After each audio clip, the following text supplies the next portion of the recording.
Campfire Classics is a classic literature podcast.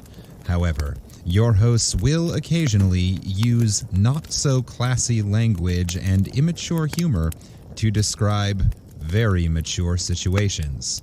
As such, listener discretion is advised. Hi, I'm Ken Sandberg. Welcome to Tales from the Tub, a Campfire Classics subsidiary, where we read you stories from a hot tub.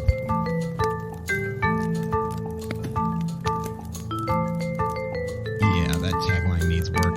So, I recorded this episode a certain amount of time ago, because this week, which is the week that you know it as, either Heather or I, or possibly both of us, are unable to record, but I didn't want to leave you, dear, wonderful, faithful listener, completely out in the cold with no clue what's going on and nothing to listen to. So I decided to do a few of these little stories, Tales from the Tub. Basically, I'm just going to read a little short story. There's not going to be a ton of interjecting. It's just kind of story time. So for our listeners who love hearing us read stories, but think we go a little overkill on the whole bits and penis joke stuff, this might be your favorite episode ever. And for those of you who are just here for the witty banter and silliness, tune in next week. We'll probably be back to our regularly scheduled programming. In the meantime, the only other solo episode of this I've done, I read to you the first story from the Winnie the Pooh books, and I just figured we'd keep that going. So I'll put a link in the episode description to that first episode if you want to hear background, fun facts, or just the story of how this all began. But other than that, I'm just going to get straight to reading you a Winnie the Pooh story. So let's fill this tub,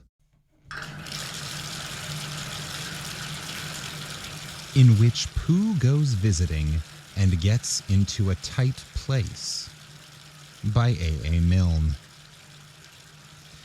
Edward Bear, known to his friends as Winnie the Pooh, or Pooh for short, was walking through the forest one day, humming proudly to himself.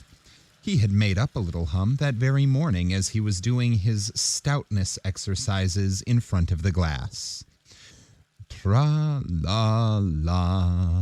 tra-la-la, as he stretched up as high as he could go. And then tra-la-la, tra-la, oh, help-la, as he tried to reach his toes. After breakfast, he had said it over and over to himself until he had learnt it off by heart, and now he was humming it right through properly.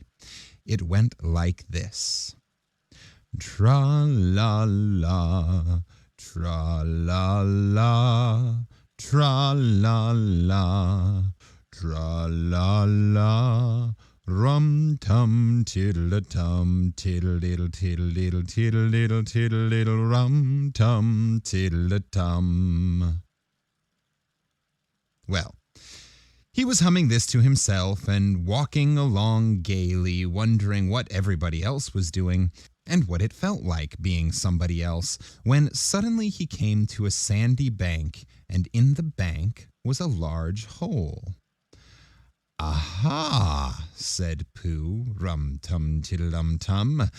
"If I know anything about anything, that hole means rabbit," he said, "and rabbit means company," he said, "and company means food and listening to me humming and such like, rum-tum-tiddle-tum." So he bent down and put his head into the hole and called out, "Is anybody home?" There was a sudden scuffling noise from inside the hole, and then silence. "What I said was, 'Is anybody home?'" called out Pooh very loudly. "No," said a voice, and then added, "You needn't shout so loud. I heard you quite well the first time."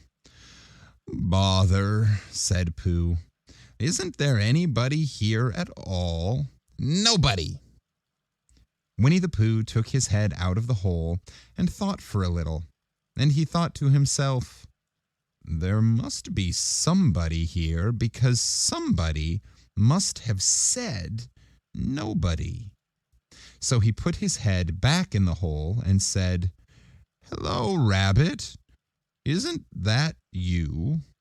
No, said Rabbit in a different sort of voice this time.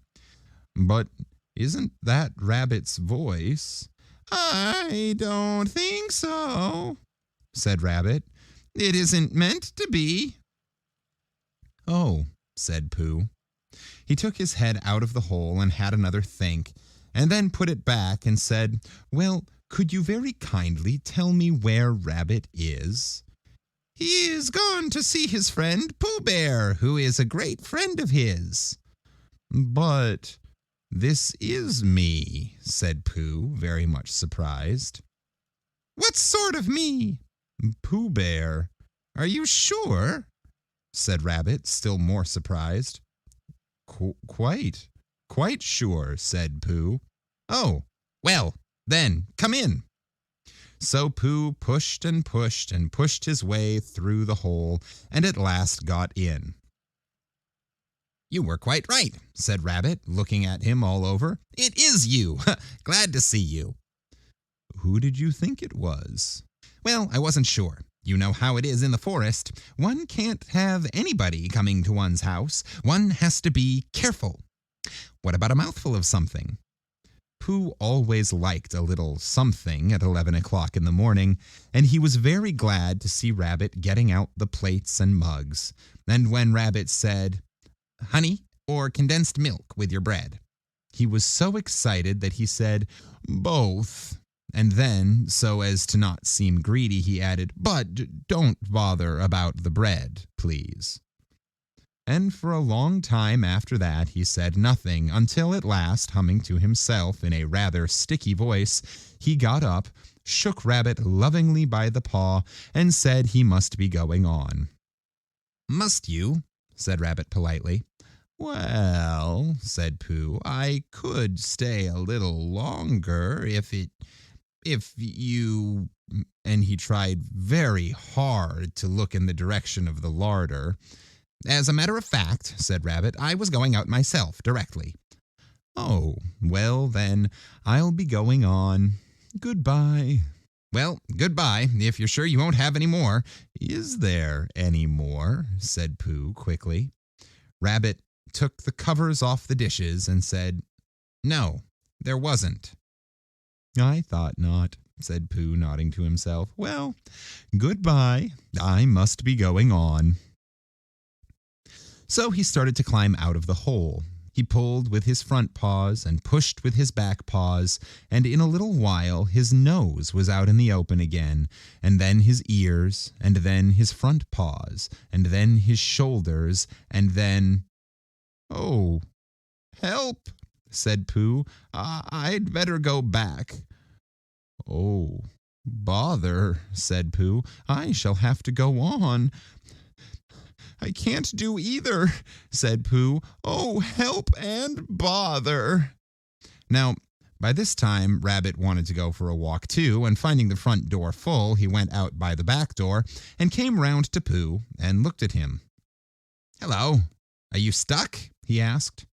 No, said Pooh carelessly, just resting and thinking and humming to myself.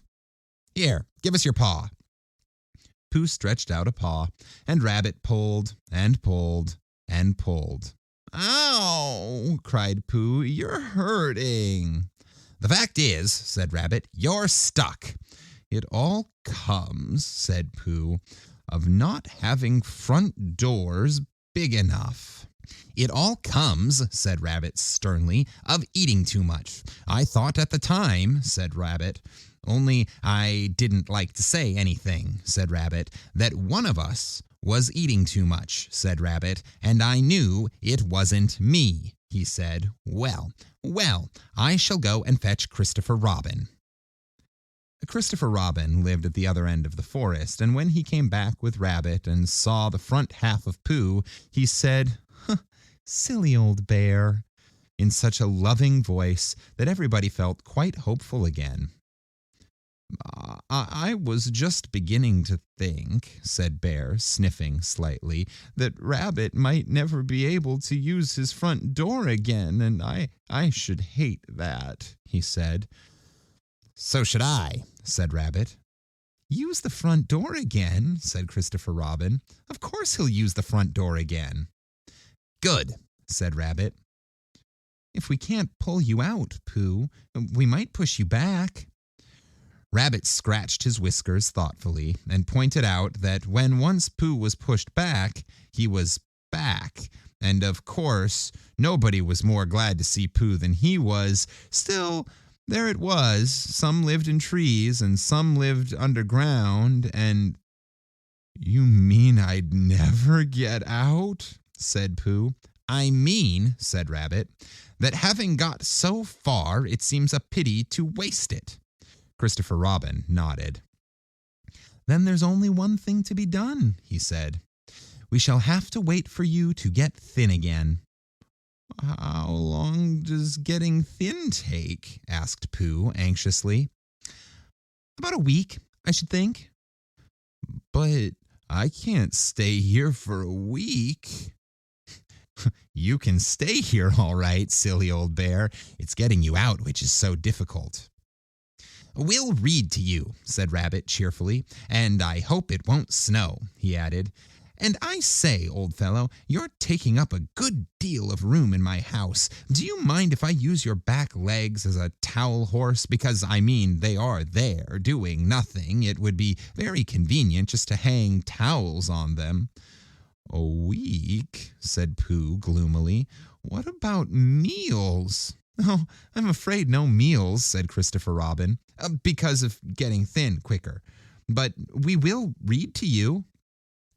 Bear began to sigh, and then found he couldn't because he was so tightly stuck. And a tear rolled down his eye, and he said, "Then would you read a sustaining book such as would help and comfort a wedged bear in great tightness?"